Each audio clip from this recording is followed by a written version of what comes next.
I was saying, y'all, it's your boy Rico from Street Scores, and man, I honestly don't know how to feel about this game. Y'all know how I do with every game. First of all, I live stream during every game. Every regular season game, I'm speaking into existence every postseason game as well. But when I do my game review videos after every game that the Commanders play, you know, I try to go position group by position group. We go position by position. We go player by player, offense, defense, even the coaches. We're going to talk about Scott Turner and all of that. And maybe while we're going down the list, we'll think of a theme, but as of right now, I just don't know how to feel. I mean, a tie just feels like we might as well have just sent emails to the NFL, Giants and Commanders, and been like, we'll just both concede and we'll just take the tie and not even pull up. You know what I'm saying? It just felt like a waste of time. It was a fun game to watch, especially the last 6 minutes, because our offense was pretty much worthless until then. Outside of some great individual efforts from receivers. That's why I've been saying our receiving core is elite, because if you think about it, of our 20 points, 14 of them, because we've just been bad in the red zone, were great individual efforts from our receivers. It wasn't like Scott Turner cooked up like an amazing play call. It wasn't like Taylor Heinicke threw a great pass for a touchdown. They were like simple 5 to 8 yard passes. I think the Jahan Dotson may have been like 8 or 10, something like that.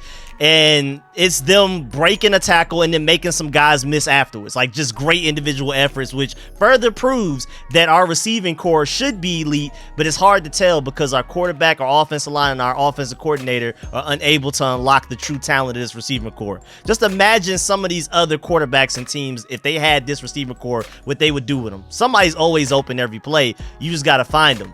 But yeah, man, overall, shouts out to, again, Terry McLaurin and Jahan Dotson. Shouts out to them for their individual efforts. Our receivers, if you look at the stats, 105 receiving yards from Terry McLaurin on 8 catches with 1 touchdown off 12 targets.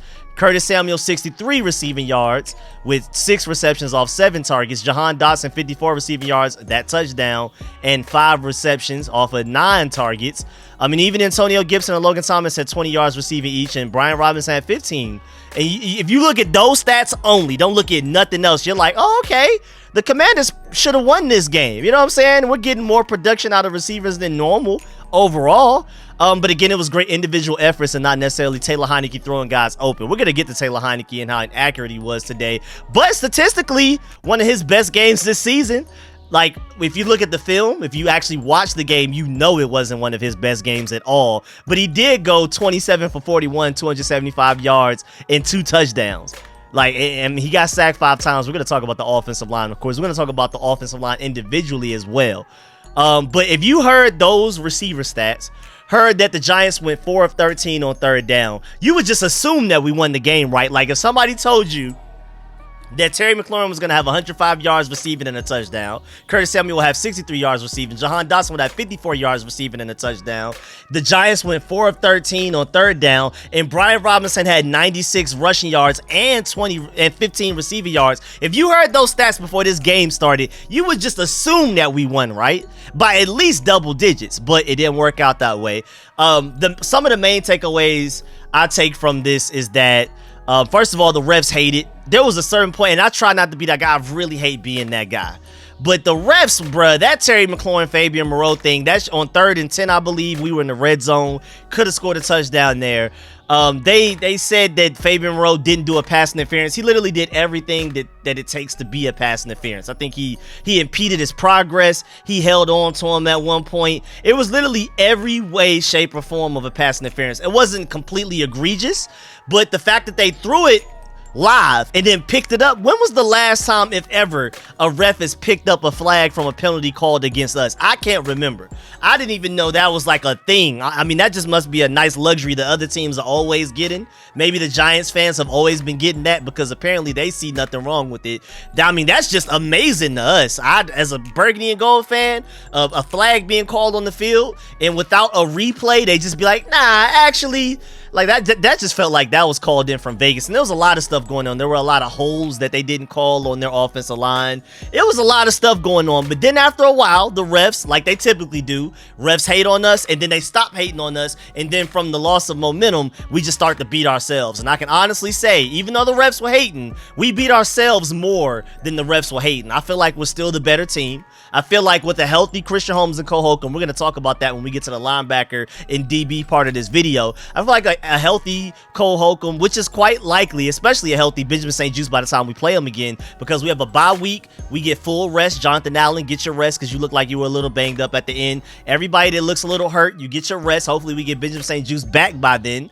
And then Benjamin St-Juste makes a world of difference because Christian Holmes was 14 of the Giants' points. He was literally one, like in the third quarter, where he literally got beat one-on-one by like 2-3 yards by a backup receiver that I don't even remember his name. And then the other one where he got beat deep down the field, and you could tell the Giants literally just targeted him. Like Darius Slayton wasn't even open. Like, Christian Holmes was there the entire play. Daniel Jones threw it anyway. You could tell the Giants called a play that said wherever Christian Holmes is, if Darius Slayton is on a one-on-one with no safety help, throw it, Daniel Jones. Just go ahead and throw it, see what happens. And Christian Holmes there with him step for step. Literally good coverage the entire way, and then fell down at the end. Some people say he pushed. I don't remember it vividly enough to remember that he pushed. I would have to look at a highlight. So I'm not going to accuse the refs for cheating on that one. But there were there were at least 5 plays I can recall where the refs were like, all right, now, did Vegas make a call or something that I missed? Even right there at the end when Graham Gano missed the field goal kick, it should have been a penalty. There was a holding call on the 3rd and 7 before the 4th and 7 before he kicked it, but luckily it was an incomplete pass. But I mean, somebody was getting held right up the middle. It looked like we ran a stunt, I believe, or something. Like somebody was getting held the mess out of, like by like the chest and neck, and they didn't call it. So if that play would have been completed for some yards and they would have made the field goal, we would have been livid about that as Commanders fans. But since it was inconsequential, doesn't really matter. But the refs, man, I hate y'all, but at the same time, again, after the refs stopped hating, we started to beat ourselves with our own penalties and stuff like that and mistakes. Logan Thomas, one of his penalties was definitely a ref hating. I mean, that was not a penalty. Brian Robinson ran for like a first down, I believe it was. Then out of nowhere, they called this weird penalty by Logan Thomas. Now, the false start from him was his fault. And that Logan Thomas drive was terrible because it was 2 penalties that completely derailed the drive. Tight ends was selling, period, because then Cole Turner had a hold on a good Brian Robinson run after that, on like the drive after that or 2 drives after that. Tight ends were literally like just completely selling us for like a nice little corner span of time. But yeah, I don't blame Logan Thomas for that second one because that was literally like a phantom call. Again, the refs were hating, but again, at the end of the day, we beat ourselves more than anything else. Not being able to get off the field on 3rd downs as far as the defense, but the defense clamped down in the second half. I love what they did the second half. Absolutely love what they did. The Giants didn't score a point in the second half. They scored all 20 of their points. Oh no, my fault. They scored 7 in the 3rd quarter. I believe that was the Christian Holmes drive. And then thank goodness Danny Johnson came in for Christian Holmes, but they started to attack him in overtime. He was just getting beat in overtime. I mean, it was never like, from what I remember, I don't remember him getting beat bad, but he was giving up receptions in overtime, so I didn't like that from him, but he wasn't any worse than Christian Holmes. For sure, he was easily better. Should have had an interception. Him and Cameron Curl could have potentially had game-winning interceptions because the Cameron Curl one was right almost at like the 50-yard line. If he catches that interception, great play by him regardless, though, but if he catches that interception, we're right there. Maybe we're the ones that go in and try to kick a game-winning field goal and things like that. But yeah, it was just a lot of little things. Like Rivera said in his press conference after the game, he didn't even know what he wanted to say to the players. That's literally what he said. He said, I don't even know what I'm supposed to tell them. I don't even know what to say, type of thing. But he also said that he felt like we beat ourselves, and we did. You can blame the refs to a certain extent. The refs definitely were one-sided, but we're used to that as the Commanders. That's just what happens. But at the end of the day, we beat ourselves more than anything else. Especially, we're going to talk about it with quarterback, offensive line, certain defensive players at times, even Cameron Curl. Like with that one missed tackle, he was trying to go for the strip instead of just tackling the guy, and it led to a big first down. I believe that was before the Christian Holmes touchdown, so who knows, maybe we stopped them there. They don't score that touchdown. So it was just a lot of individually bad efforts. Derek Forrest, I didn't even like him. I did not like a lot of what I saw from him today as well. It seemed like he was late getting over at times to help corners over the top. We're going to talk about it. We're going to get to every position group, but you know, I try to give my initial thoughts off rip, and then we're going to go position group by position group, and it's going to kind of ring my memory up a little bit on what I should talk about specifically.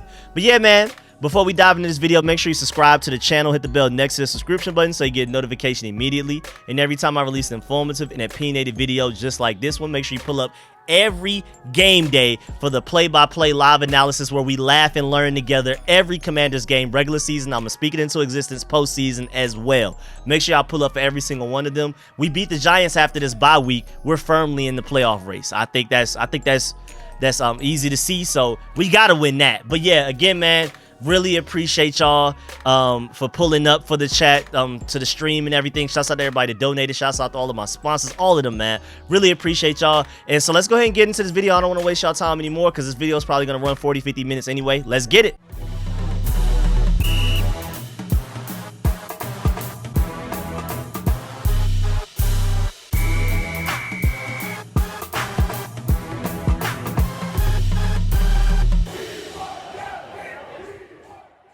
All right, so let's start with Scott Turner. I felt like he was having some really good play calling days the past few games, especially over the course of this 6-1 win streak that we had entering this game, the best win streak in NFL over that course of games. Over the past 7 weeks before this week of football, we had the best record in the NFL going 6-1 over the last 7 games. Now we just tied, which kind of ruins that, but hey, at least it isn't an L, I guess. But over the course of that 6-1 over 7 games situation, and Taylor Heinicke literally just handed the Vikings that win. We should have went 7-0, but you know, Taylor Heinicke doing Taylor Heinicke things. Scott Turner was actually calling pretty good games overall. I don't think any game was necessarily perfect. I wouldn't say that he's an elite play caller in any way, shape, or form, but he was having good genius-like play calling days sometimes. I mean, against the Eagles, against the Texans, he was cooking some stuff up. The Falcons game, and then today was, I don't know, man, starting to look like the old Scott Turner a little bit. But he called some good plays. You can't objectively say that he didn't call any plays today. I mean, a lot of those Curtis Samuel runs. I mean, if Terry McLaurin's getting 105 yards, Curtis Samuel 63, Jahan Dotson 54, and then Brian Robinson's running for 96, Antonio Gibson almost ran for 40, Curtis Samuel ran for 23. And with our offensive line, as bad as they look, with as inconsistent and as inaccurate as Taylor Heinicke is, for us to produce those numbers, Scott Turner had to have done something right. So I know a lot of people hate Scott Turner, and I don't love him either. But today easily was one of his worst play calling games since we've been winning games, since we've, now that we've gone 6-1-1 over the last 8 games. This was probably his worst play calling game out of any of those games in the past 8. But it still wasn't terrible. He called some really good plays to get guys open. Sometimes Taylor Heinicke just overthrew him. Sometimes Taylor Heinicke just didn't see him. Sometimes the offensive line, the way Scott Turner drew it up, the offensive line didn't block well enough for it to matter. So, it wasn't a great day from him either, but it's also not as bad as a lot of people want to just automatically defaultly blame him for stuff. Like, if you watch the All-22, you know that it's not completely Scott Turner's fault. It's the offensive line. I usually do this before the intro, but really to blame this game on people, you can say Christian Holmes, number 1. I would say Taylor Heinicke, 2A. No, I would say offensive line, honestly, 2A. I would say offensive line, 2A. Taylor Heinicke, 2B. And then Scott Turner 4, I would say, as far as in order of who to blame the most. Because again, Christian Holmes pretty much allowed 14 points himself. Like, I mean, he got benched mid-game. I didn't expect much coming into this game from him. He's a 7th round pick, not only a 7th round pick rookie, but if we didn't have a 2nd round pick, he wouldn't even be on this team. He was our 2nd 7th round pick. We picked Chris Paul first in the 7th round, and then we were like, we have an extra pick, let's get Christian Holmes. And then he didn't look good in the preseason, so I don't know why some people expected him to look good this game. The Falcons game, their passing offense was just so bad, they didn't take advantage of the fact that he was on the field. The Giants were like, F that. Christian Holmes on the field, we're going to throw it to him all day. So he was definitely the majority of it. But if I had to say, I would say Taylor Heinicke's like a close third to the reason why this game ended up being a tie instead of a win. Definitely shooting himself in the foot. But at the same time, he made a lot of plays, man. The offensive line was trying to really beaming him from any given Sunday, and he would find a way to escape the pocket. And instead of it being like an 8-yard sack, it would be maybe like a 2-yard sack or an overthrow, which again is his fault. But at the same time, even the fact that he had the chance to make that overthrow on some of those passes where he had to escape like 2 sacks. Shouts out to Taylor Heinicke for that. But my point with Taylor Heinicke is, if you're not going to have the rocket arm like Pat Mahomes or Josh Allen, if you're not going to be the 6'3", big, tall quarterback that can easily see over the offensive line and read the field easily like a Josh Allen or a Justin Herbert or a Trevor Lawrence or those guys, if you're not going to be fast like Justin Fields or Lamar Jackson or Kyler Murray or even Daniel Jones, if you're not going to be the runner of those guys, if you're not going to have the big arm, and if you're not going to be the big, tall quarterback that can easily see over the offensive line that has an advantage over seeing the entire field, you at the very least got to be accurate and or a great decision maker, and he's inconsistent with both, which is what kills me. Now, he has legs, but he's not as good of a runner as Daniel Jones, as you can clearly see with him getting 71 yards. I mean, we shut down Saquon Barkley for the most part. He had 63 rushing yards with 1 touchdown. But I mean, we just allowed Daniel Jones to do whatever. It's amazing that we stopped Jalen Hurts as well as we did, and then we let Marcus Mariota and Daniel Jones run all over us like it was nothing. I don't know if we just had a different game plan. I don't know. Maybe it's because of injuries with Cole Holcomb and Benjamin St. Juste. That's the difference. I don't know, but that's just inexcusable in itself. But yeah, like Taylor Heinicke is it's hard to even say a jack of all trades and a master of none, because he's not elite at any particular thing. The only elite trait you can say is that he's a galvanizer of the troops. Guys believe in him, and we just win or tie games. In this case, we just tie games. We don't lose at the very, you know what I'm saying? Even though he sold that Vikings game personally himself. He literally just gave them that win. We should have won that game. We should have been undefeated since he's been the starting quarterback, and even dating back to the one last game that Carson Wentz played against the Bears. But you just got to be better, bro, because he's not elite at any particular thing. So you would hope that he would at least be above average at certain things. But I wouldn't even say he's above average in accuracy or decision making. He doesn't have a great arm. Actually quite noodle armed. He's not very fast, but I think I'm gonna blame Scott Turner for some of that though. I feel like some of it is Taylor Heinicke's fault as well, but I don't know why we don't run the ball with Taylor Heinicke more. Even if it's a passing play, just scramble. There were so many plays where the Giants just had nobody in the middle of the field. Taylor Heinicke's just scanning the field. You can easily run for 5, maybe even 10 yards on some of those plays, and he's just not leaving. And I don't know if Scott Turner is just telling him, you better stay in that pocket. I feel like, I mean, as much as Taylor Heinicke has shown us that he likes to run, I'm just going to put that blame on Scott Turner. I'm just going to assume that's not Taylor Heinicke's fault. I'm going to assume. I don't know for sure. I'm not in the team meetings. I'm not in there where they game plan and scheme things up for opponents. But either way, at the end of the day, Taylor Heinicke needs to run the ball more. I'm going to blame Scott Turner for that by default, but who knows? But yeah, Taylor Heinicke, you got to pick one. Pick something to be really good at other than, mental, the off script stuff, not even off script, the intangibles. Like, that's really the only thing you can argue he's elite at. Everything else, he's either average or maybe even below average. So if you could just increase your accuracy and be more consistent, and you can be more accurate, you can make better decisions, you can see guys when they're open. If you could, now today I did notice that he threw the ball a little bit quicker than normal. Some of those passes he completed today, if he throws it a second late like he usually does, it's a difference between a 20-yard catch from Terry McLaurin or a pick six the other way. So at least Taylor Heinicke has improved in that way, and that's why he didn't have interceptions today. We've always been saying he's due for an interception, but today at least he fixed the thing where he doesn't throw the ball too late. At least he didn't do that today, which is why he has 0 interceptions. That's the big difference. But you still got a lot of things to fix. We can go on a run with Taylor Heinicke. Again, I'm big on get a franchise quarterback in the draft. Do what you got to do. I'm saying draft a quarterback in the first round. Obviously, I don't even feel like it's up for debate at this point. But I feel like Taylor Heinicke can be good enough for us to go into the playoffs with, and maybe even win a playoff game or two and go on a run.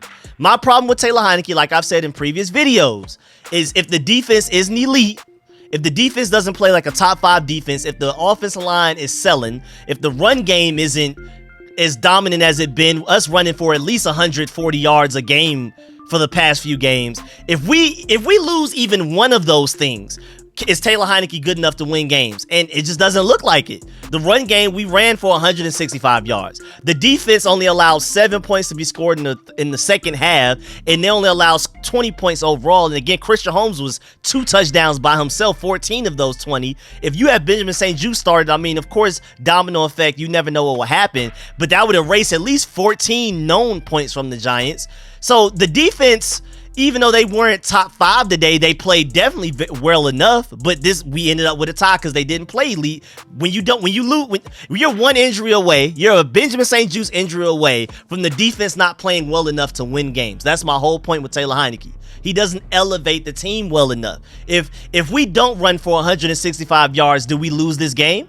If the defense doesn't make all of those clutch stops that they made to end the game, overtime, fourth quarter, all of that, do we lose the game? I'm going to need Taylor Heinicke to play better, man, because it's going to get ugly. We play the Giants again, and they know what we want to do. We know what they want to do. Division games are always going to be ugly. But I think we are the better team as long as the refs aren't cheating and we aren't shooting ourselves in the foot. I honestly feel like we should beat them, especially in the DMV at FedEx Field in Landover, Maryland. After we have 2 weeks to prepare for them, and we should be getting Benjamin St-Juste back healthy. I think we're the better team because they have injuries as well, but their injuries are like guys out for season type of stuff. And we have some of those as well, but Benjamin St-Juste shouldn't be out for season. So the biggest difference between this game and the next game we play them in 2 weeks is that Jonathan Allen should be straight and Benjamin St-Juste hopefully will be straight. But Taylor Heinicke, and I mean, again, going back to my point, Taylor Heinicke, it's time for you to step up. You gotta play well. You have to. We're not gonna beat the Giants. We're not gonna beat the 49ers, the Browns, even though the Browns look terrible today. I'm actually more, I feel like the Browns are the easiest remaining game on our schedule now. Going into the season, I wouldn't have picked them, even with Deshaun Watson coming back late. But after what I saw, the only reason they won that game was because of defense and special teams. Hopefully, they're just as rusty and just as bad by the time we play them. If they are, they're the easiest game left on the schedule by far, honestly. So we got the Giants, 49ers, Browns, and then the Cowboys. Maybe by the time we play the Cowboys, they have nothing to gain. Maybe they already firmly have like a playoff spot. They have nothing to play for. Maybe they rest their starters and we can pick us up a nice little dub right there. But a little petty dub, little give me dub right there. But Taylor Heinicke, man, you just got to be better. You got to be better. And I just saw that Taylor Heinicke said that he's not wearing Jordans for a tie. So he's not buying any blue and white Jordans because we did tie the game. And thank you, because I would have been really upset if he bought some Jordans for a tie. I love the thing he got going on, the whole thing with the buying the shoes and the team colors that we just beat. But not today, not for the tie, and I'm glad he decided that. Going to the running backs, I love what I saw from Brian Robinson today. Great vision. Wasn't perfect. There's always a couple of runs where it's like, man, if you would have just kept that inside instead of bouncing it outside and do what you do best, you would have had more yards on that. But man, he was breaking tackles left and right, man. The offensive line has to be better straight up because he should have more than 96 yards off of the way that he ran today. But it's cool. He outperformed Saquon Barkley. He only had 3 more carries, and yet he had 33 more yards rushing. So that should put it into perspective of how well he rushed today. And Saquon Barkley had the longest run between them, a 21. His longest was 16. So he was just more efficient. Point blank period. Now Saquon Barkley had a touchdown, but again, that was after a Christian Holmes deep bomb that we allowed, and the linebackers were lost. That's why we missed Cole Holcomb. They completely faked our linebackers out. Saquon Barkley pretty much went to the end zone untouched. Great blocking by the offensive line as well. Great play design by the Giants. But the running backs, man, Antonio Gibson. Really the only thing that I absolutely was just livid at Antonio Gibson for today was that terrible return where we ended up, instead of starting at the 25 touchback, he decided to try to go get it, then he bobbled it, then he struggled running with it, and it was just ugly, and we ended up starting the drive in our own 5-yard line. That's the drive where we went all the way down the field and almost scored. I believe that was the same drive that led to the Terry McLaurin should have been pass interference on Fabian Moreau. We got all the way down there, and is that the same drive that Joey Slye missed the field goal? We should have won this game because of that too. We really beat ourselves this game, man. There's just that was really ugly. But running backs, I loved what I saw from them running back wise. Now, Antonio Gibson special teams wise did not like that, but running the ball wise, I like the fact that Antonio Gibson can come in and provide a spark when Brian Robinson's tired. Because I saw on the sideline, I was like, bro, keep Brian Robinson out just for a little while longer. Because he was on the sideline dying. Like, he was trying to just struggle to catch his breath, and I'm like, Antonio Gibson, can you please just carry the load until Antonio Gibson is ready to come back out there? So Brian Robinson 21 carries, Antonio Gibson 9 carries. Sounds about right. I would love for Antonio Gibson to be more involved because I think we could use him more in the passing game, but it is what it is. It worked out almost as in a tie. Wide receiver wise, again, these guys are elite. It's unfair. We have one of the better receiving cores in the NFL, but you can't tell because it's a struggle for us to even score 20 points a game. I blame offensive line, quarterback, and Taylor Heinicke for that more than and Scott Turner, my fault, more than anything for that. It's not their fault. But still, the stats that I already gave y'all, a great game from all of them. I'm so happy to see Jahan Dotson back making plays. He had 5 catches for 54 yards and 1 touchdown. I think that's more than anything he's done combined since he's been back for the past like 3 games. He's finally getting the ball. He's finally getting utilized. Thank God. It feels like the way he was getting targeted, because he had 9 targets. Even some of them were like bad throws where Taylor Heinicke shouldn't have thrown it. But again, I don't necessarily want to blame Taylor Heinicke there, because at the end of the day, maybe Scott Turner told him pre-snap, throw the ball to Jahan Dotson no matter what type of thing. I don't know. I'm pretty harsh on Taylor Heinicke, but I try to see his side on things. So I'm trying to see his side on that. But some of those throws shouldn't have been thrown towards Jahan Dotson. But you could tell the way we were forcing them the ball, that maybe him and Scott Turner had a meeting at some time during the week. Like, all right, man, when Carson Wentz was here, you was balling. What's the difference? We got to figure out how to use you. And so they finally sat down and they figured something out for Jahan Dotson. I'm happy to see him finally involved in the offense, because I've been asking about that for the past couple of weeks. I'm like, is Jahan Dotson still hurt or something? And I don't think he was hurt. I just think they just couldn't find a way to give him the ball correctly. And so shouts out to Scott Turner and Taylor Heinicke for that, at least, even though they weren't good today overall. But yeah, man, the receivers are elite. I mean, I don't even know what else to say. The receivers are elite. Cam Sims, I would have loved it if he would have came back towards the ball. That one, like, just F it, somebody down there throw that Taylor Heinicke made to him, where we could have potentially won the game. I think it was in overtime, or maybe in the 4th quarter, like one of those last drives. It was like 3rd and 10 or something, 3rd and long, and we threw it to him. He could have almost caught it. It was a paper airplane from Taylor Heinicke. The ball was in the air forever. So the DB had plenty of time to come to Cam Sims and knock it out. But I think if Cam Sims, especially with his height, attacks the ball rather than waiting for the ball to come to him, maybe that's a catch. Maybe we win the game. So who knows, man. But yeah, everybody else, man, is elite. I mean, I saw one play that De'Ami Brown was in the game on like a 3rd and short run that we converted, because he is a better blocker than Jahan Dotson. So De'Ami Brown matters on this team, even though he's purely a deep threat for the most part, and Taylor Heinicke is not the quarterback that can get him the ball. He's finding a way to make himself useful, and I appreciate De'Ami Brown for that. I really do. The fact that he comes in and does the gritty work as a blocker and run plays, I think enough fans haven't noticed that. Offensive line-wise, terrible. Now, Charles Leno, I'm gonna take one off of you. That last sack towards the end of the game, where it was almost a safety, where you just let Kayvon Thibodeau just come through unblocked. Just completely unblocked. That's not Charles Leno's fault. If you actually look at it for real, the offensive line shifted down because of, like, you had to prioritize. First of all, Azeez Ojulari, he's a Georgia Bulldog. What did you expect? He was having himself a crazy game today. But again, he's a Georgia Bulldog. What did you expect? Of course he was going to go crazy. But, just to talk about Georgia real quick, got to find a way to include them in every video that I talk about, especially after the way we running through the college football player, but on our way to another championship like it's nothing.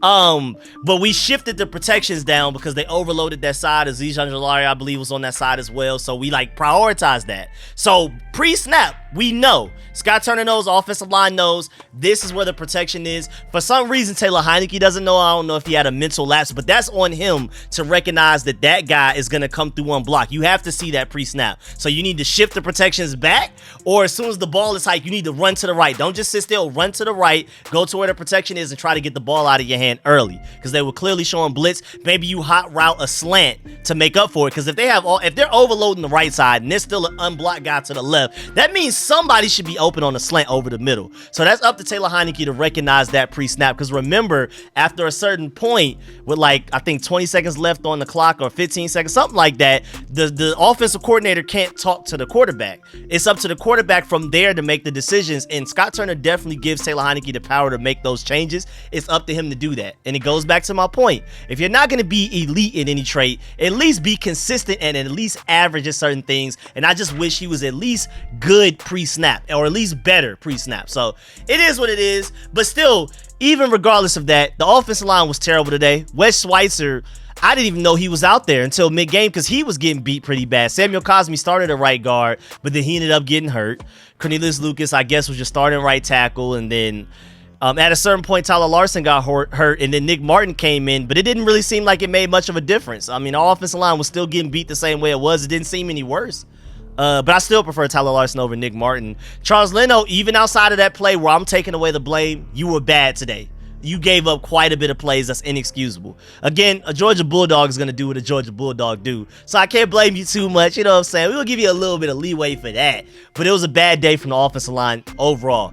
Great run blocking day, but pass protection wise, again, I blame Taylor Heinicke for a lot of things. But like I said earlier, the offensive line is more to blame than Taylor Heinicke. It's almost neck and neck. But Taylor Heinicke was going through it today. He was definitely going through it. A lot of his misses were high. I don't know why. I don't know why he's inaccurate. I just don't get it. I don't know why he's so inconsistent. But the offensive line, you got to do better than that. You got to make him feel safer in the pocket so he can get into a better rhythm and so he can start to get more accurate as the game goes on. Offensive line was so bad that Taylor Heinicke pretty much started out of rhythm, and it was really difficult for him to get into rhythm until like the last 6 minutes of the game. So offensive line, I definitely blame you more than Taylor Heinicke. I still blame Taylor Heinicke. I still blame Scott Turner, and I definitely blame Christian Holmes. But offensive line, like I said, I blame them more than Taylor Heinicke and Scott Turner. And it's just no point in really even going down the list individually because everybody just had their bad moments more than once. I don't think any of our offensive linemen grade above a 65 according to Pro Football Focus because it was not good. And then tight ends, Logan Thomas, just not a good game. Cole Turner, not a good game. Y'all were fairly ineffective in the passing game as well. And then, I mean, Logan Thomas had 3 catches for 20 yards, and I believe at least one of them was for a first down. But those 2 penalties, you killed that drive. Now, one of them, again, the refs hated. That was not a penalty. You got hated on. You didn't deserve that. But that first false start hurt. And then Cole Turner with the holding. Just when in doubt, Cole Turner, just let the defender come through. Brian Robinson's out here breaking tackles like it's nothing. Just let the defender come through. Don't hold. Even if it's a no gain and it's 2nd and 10, that's better than 1st and 20 with the way our offense works. Now, offenses with elite quarterbacks, elite offenses like say the Dolphins with Tua, you know, you probably do prefer 1st and 20 over 2nd and 10. Not us. Not us. Us getting 10 yards is already difficult enough, let alone 20. Oh my Lord. So just don't hold, man. Just let them come through. I'll take a 2nd and 12 even if it's a 2-yard loss over a 1st and 20 because our offense just isn't explosive enough with Taylor Heinicke at the quarterback for it to make up for that. But I do want to give Taylor Heinicke credit because even before the drive, even before those last couple of drives before overtime, we were like, hey man, Taylor Heinicke, the one thing he has going for him is that he's clutch and he made some great plays, especially that one play on 4th down. Almost forgot to talk about that. Got to give him credit for that. But your offensive line, tight ends, terrible today. Now going to the defense, Jack Del Rio, didn't like the fact that I saw Jonathan Allen in coverage one play, but it's kind of one of those things where like all defensive coordinators do it. It's just very rare. When you see it, you're like, oh, never do that again. But sometimes, you know, you may outthink yourself. And Jonathan Allen technically made a play. He made a tackle there. Now, you never know if Jonathan Allen, if he was on the defensive line, maybe they get to Daniel Jones a pressure hit or a sack. But, I mean, he made the play. You know, remember, Jonathan Allen was a middle linebacker coming out of high school going to Alabama. Then he gained some weight and then moved to defensive line. But he was a linebacker coming to Alabama. So, you know, maybe it was like, you know, you might still have a little bit of that in you. I didn't like the call, but I can rationalize it at least. There was some Scott Turner calls where you just can't rationalize it. Some of those screens, like, why? I know, okay, so I think it was before overtime or it was in overtime. It was 3rd and 10. And instead of allowing Taylor Heinicke to win you the game, put the ball in his hands. Maybe he can run for those 9 yards. You never know. Or at least let him scan the field and find an open receiver. But instead, we run a terrible screen that only gets 1 yard. Now we're punting it. I think it was in overtime. And so it's like one side of it, I can't blame Scott Turner too much because Taylor Heinicke is not the quarterback that you can trust on 3rd and 10 to win you the game. Even though he did make a great play on 4th down before that. But, I mean, he's not consistent enough. You never know what will happen. So, but even then, after all of that, even with Taylor Heinicke not being the most trustworthy quarterback in that situation, I wouldn't call a screen there. So Scott Turner, that was a terrible play call in my opinion. Now going on back to the defense, Jack Del Rio, I mean, the defense has been balling, even with injuries. Jamin Davis is our only true linebacker out there, and even before this season started, people thought he was worthless. Some people. I didn't. I always saw that he had talent. Now, he's better at this point than I expected him to be. I knew he would get better, but I didn't know he would get this much better at this point. And even though he didn't necessarily have a great game today, he's holding it down. He's our only respectable linebacker on the field as long as Cole Holcomb's hurt. It's bad. And the fact that Benjamin St-Juste, now granted Christian Holmes I feel like played too long, but you gave him plenty of opportunities. Now he knows you have this to work on, you have this to work on, and then you substituted Danny Johnson. That was a great adjustment. Great adjustment on the part of Jack Del Rio. I feel like it took a little too long, but maybe he was just trying to see like, okay, that first play was kind of a fluke, and it was. Again, Christian Holmes was there the whole time. He just fell down at the end.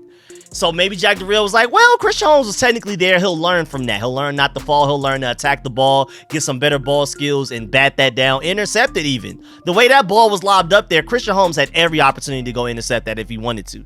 But he just wasn't ready for the moment. He just wet the bed and it was terrible.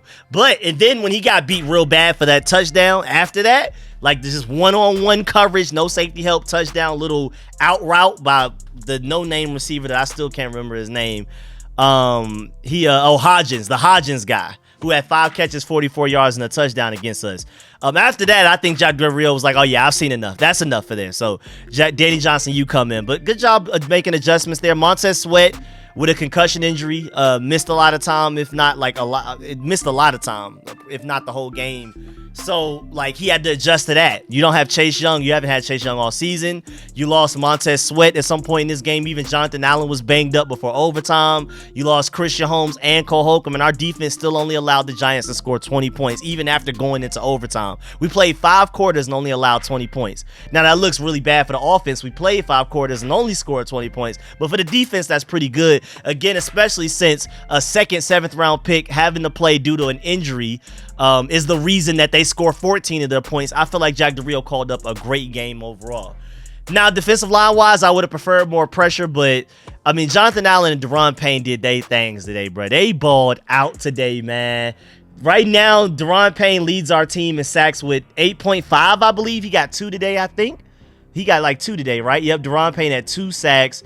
Four tackles total with three of them being solo, and 2 tackles for losses. Daron Payne, arguably the MVP of the game, especially on defense. And then Jonathan Allen, even though he was a little bruised up, had 8 tackles and 1 tackle for loss. But again, that interior defensive lineman is the best in the NFL. Individually, you can argue because Aaron Donald still exists. But as a duo, that's the best interior defensive lineman in the NFL easily. It's not even close. Literally not even close. The stats that they're putting up as far as tackles for losses, pressures, sacks, all of that, it's unfair. I think Jonathan Allen has like 6.5 or 7-something sacks, and Daron Payne leads our team with 8.5 as an interior defensive lineman.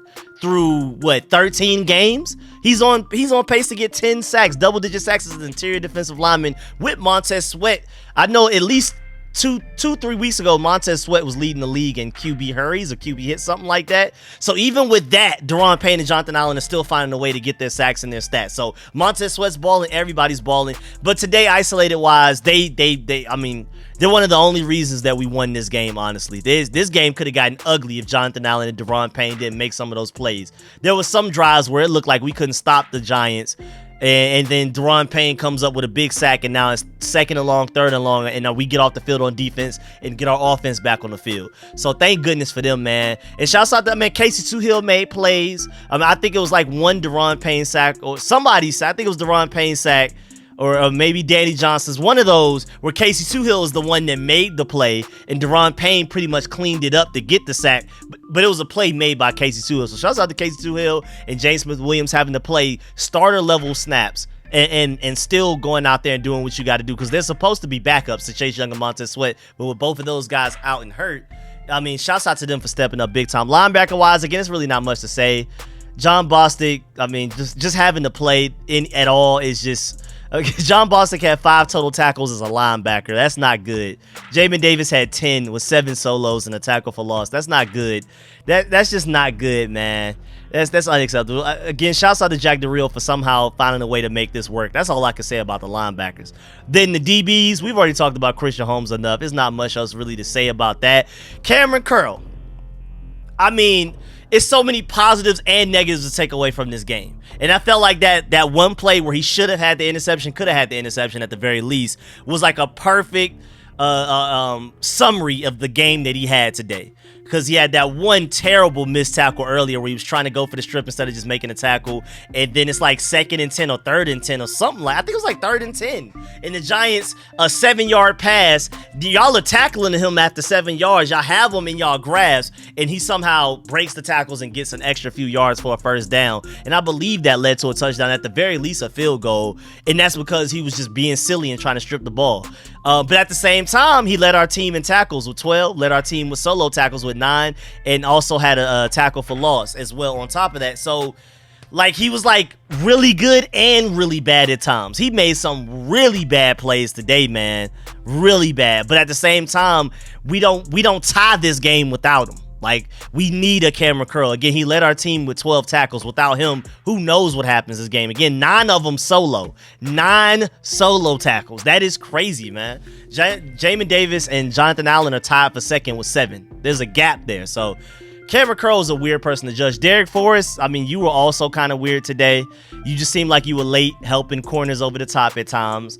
You were late. You took some bad angles on some tackles at times and got juked out. I think it was by Saquon, maybe Daniel. Somebody he got juked out by some point in the game where he took a bad angle. He was almost the last line of defense there. Thank goodness that somebody else came and got whoever it was running with the ball. I don't even remember if it was a pass or a run. I just remember seeing vividly Derek Forrest getting juked out of his socks and whiffing on an open field tackle. It just wasn't a good game from him. And you know how Derek Forrest and Cameron Curl, Pro Football Focus, feel like they're 2 of the top 5 safeties in the NFL. But after this game, I'm pretty sure they'll still be in the top 10. We'll see. But their grades are probably going to be pretty low, and it's going to affect their rankings. And also remember those rankings, you know, for me, selfishly, 2 out of the top 5 are from Atlanta, and then 2 are from play for the Commanders. So I love the top 5 Pro Football Focus safety rankings. It's beautiful for me. But unfortunately, I feel like Cameron Curl and Derek Forrest may not stay in that top 5 after this week. Also, corner Kendall Fuller, I mean, didn't really hear his name called. That's a good thing. He shut down whoever he was covering. That's good. Whenever you don't hear a corner's name, that's good. It would be lovely if he had another game-winning or another touchdown scoring interception. I mean, he's had back-to-back interceptions. One scored a touchdown against the Texans, and one saved a touchdown against the Falcons that literally won the game. It would have been nice if he had another interception, but how can you expect guys to go 3 games in a row with interceptions? All you could ask for is for his jersey number to never be called from the announcer, you know. And so that was a great game from him today. I don't know if Daniel Jones just decided not to target him, whatever, but the fact that I don't remember Kendall Fuller's name ever being called at any point. I don't remember ever saying his name out loud during the live stream. So I'm going to assume it was a great game from him, but I'm going to have to look at the all 22 to see. But you could tell the Giants were like, well, Kendall Fuller's a veteran. He's coming off of 2 games in a row with an interception. We're just going to throw it at Christian Holmes. And then when Danny Johnson comes into the game, we're going to throw it at Danny Johnson. Now, granted, Danny Johnson, when he first came into the game, was making play after play after play after play. Then after a while, they started to run some comeback routes on him. He was expecting to, trying to stop from getting beat deep. And he allowed things underneath to be caught in overtime, especially. He was getting just play after play after play targeted Danny Johnson. Nothing big, nothing major, but still just play after play Danny Johnson getting beat. So thank goodness he was able to come in and play better than Christian Holmes. But he wasn't excellent. He wasn't great. But he made some great plays, man. I mean, one of those plays, he should have had an interception. He jumped the route beautifully. Him and Cameron Curl both could have had game-winning interceptions. They could have led the points for us, and maybe we win that game. But it is what it is. I'll take what I'll get from those guys, because Danny Johnson having to step up basically as the fourth outside corner, honestly, this game. I mean, he's more of a slot corner, so for him to have to go play outside was crazy. And the fact that Bobby McCain had to move back into the slot again after the adjustments for losing Benjamin St. Juste, it's just crazy that Jack DeReal's making this work somehow. I don't know how he is. I really don't know how Jack DeReal's doing it. He's a mastermind with the defense right now. Thank goodness for him, because without him and without this defense, we would, if our defense was even just above average, we may have won maybe 1 or 2 of these games we've been winning. We've been winning these games straight up on the back of our defense. It has not been the offense, and it's mostly because of Scott Turner and Taylor Heinicke struggling to get on the same page. Taylor Heinicke being inconsistent, Scott Turner being inconsistent. Thank goodness for this run game. Thank goodness for this defense, because without it, we are not 7-5-1. We're probably 2 in we're literally probably 2-11, bro. It's literally the defense, literally.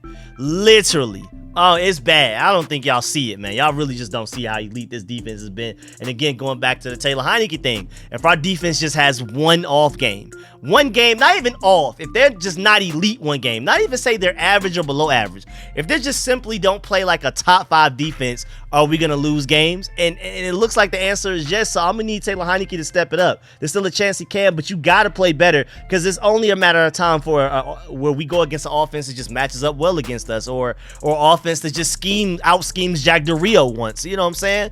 We were complaining about Jack DeReal coming into the season, but If Jack Del Rio gets out schemed one game at any point in this run to the playoffs, we're losing. It doesn't matter how good of a game Taylor Heinicke has, because he's limited. There's a certain ceiling with him, especially the way that he's been playing lately.